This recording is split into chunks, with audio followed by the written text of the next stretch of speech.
Special consideration is given to workers within the informal sector, as they form the largest work population and have a tremendous stake in the socio-economic development of the country.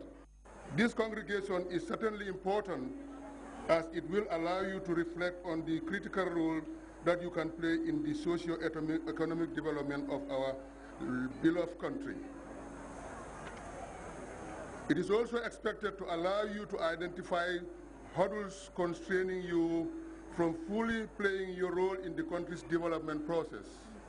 Workers are important ingredients in building peaceful nations with super economy. And as workers in the Gambia celebrate this day in styles, a few things they should live to remember. One of them is to nurture unity amongst themselves. One surest way to attain their dreams of fair treatment, good working conditions, better pay and good pension allowance paid on time, good working environment, peace and justice. These activities into the day-long event are in that spirit of unity for that common objective. Louis Mendy, GRTS.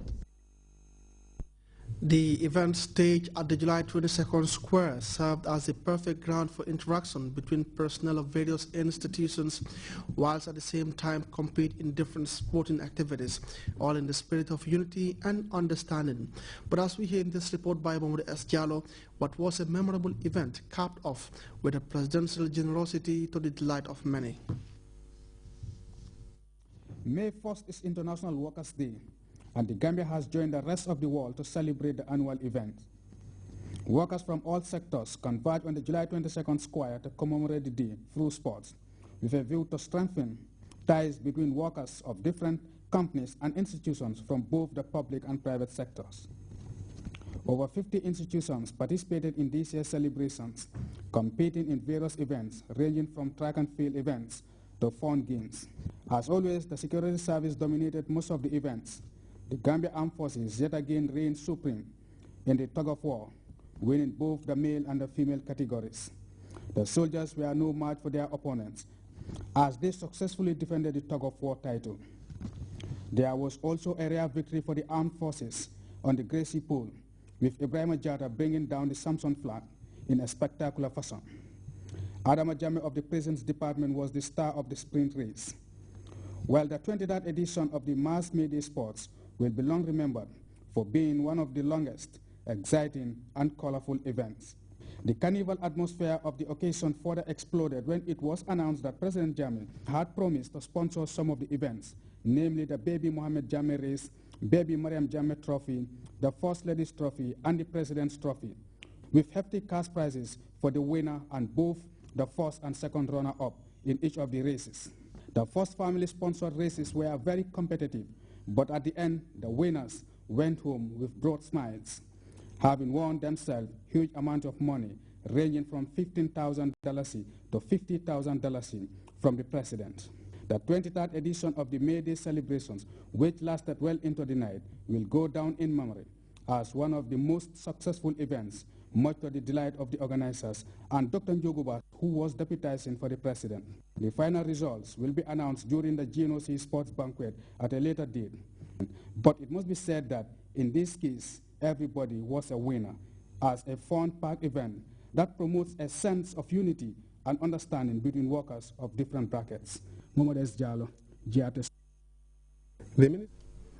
As the debate on climate change heightens and its bitter bites strike the world over, the Gambia government continues to strive relentlessly to control its dire consequences.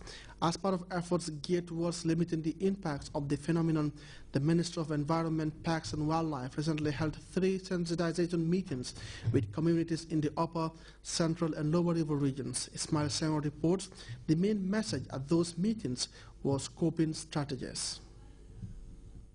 The Ministry of the Environment, Parks and Wildlife last week ran a series of one-day-long workshops in the upper, central and lower river regions to sensitize communities on the issue of climate change and the challenges it poses and ways to mitigate or adapt to those challenges. Speaking to respective audiences in Passe, Kudang and Keneba, the Deputy Permanent Secretary, Mr. Lamin Jawara, told participants that climate change is one of the most serious long-term threats to sustainable development.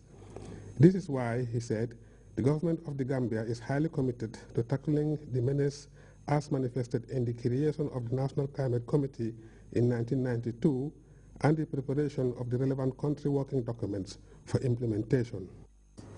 One of the most serious long-term threats that undermines the achievement of sustainable development and therefore must be addressed with concerted effort from all and sundry. The Gambia government, under the able and visionary leadership of His Excellency Sheikh Professor Dr. Alhaji Yaya Ejeye Jammeh, has been very committed to tackling the effects of climate change. This was first manifested in the establishment of the National Climate Committee in 1992. In an interview with GRTS, Mr. Bubu Pate Jallo, Chief Technical Advisor of the Gambia's Climate Change Early Warning Project, said the aim of the sensitization is to raise the awareness of local communities on the causes of global warming and the actions they need to take in order to mitigate or adapt to its consequences. What we want to achieve is to inform people what climate change is all about in their own context, because you cannot come here at this local level and begin talking about a lot of science and so on, but things that they will easily comprehend. So you must be able to speak their language. You must be able to translate the science you know into the language of the communities, and basically that is the best way they can understand. So we are trying to make them understand what is climate change and how it is affecting them, and how we think what we should do for the future so that we can address climate change. But we are also going to learn from them, because traditional knowledge is very important, and they know more about traditional knowledge, what has happened long time before, how they have been coping. A participant at the Keneba meeting, Mr. Sana Sanyang of the Gambia Livestock Marketing Agency, said the training is important in that it will empower local communities to better manage the environment and natural resources. I think this workshop is very important to come down to do step-down sensitization to help these farmers to know what they are doing to the environment. Maybe if they know that they will be able to know how to use the environment, how to make the best use of their forests, the trees, and the land itself. It will be very important. Yes. So what would you say you have learned since you came to the training? Oh, I've learned a lot. I've learned a lot about the forestry side, the sides of how to improve on our forest, about the community also to benefit from their forestry, forest lands also. The workshops were graced by regional governors, chiefs, village heads, lady councillors, and various other community leaders. They were also attended by various extension agents in the regions. These sensitization meetings come to complement similar ones held earlier this year for the North Bank and West Coast regions, as well as the Banjul and KMC municipalities. Ismaila Senghor for GRTS News.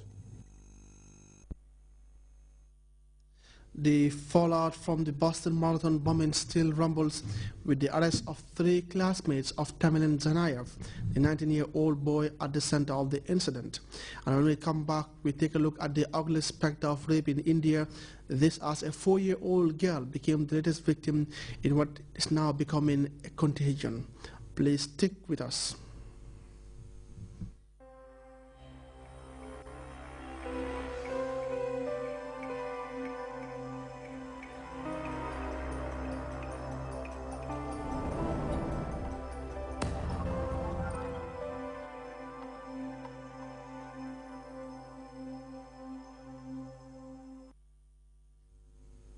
Welcome back.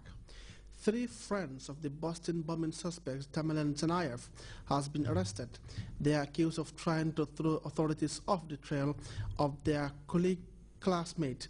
CNN's Brian Todd reports the trio appeared in court for attempting to get rid of evidence relating to Boston bombings and lying to investigators about it. Classmates of Jahar Tsarnaevs, now accused of trying to help their friend by getting rid of evidence related to the Boston Marathon bombings and lying to investigators about it. Diaz Katarbayev and Azamat Taziakov, students from Kazakhstan, and American Robel Filipov,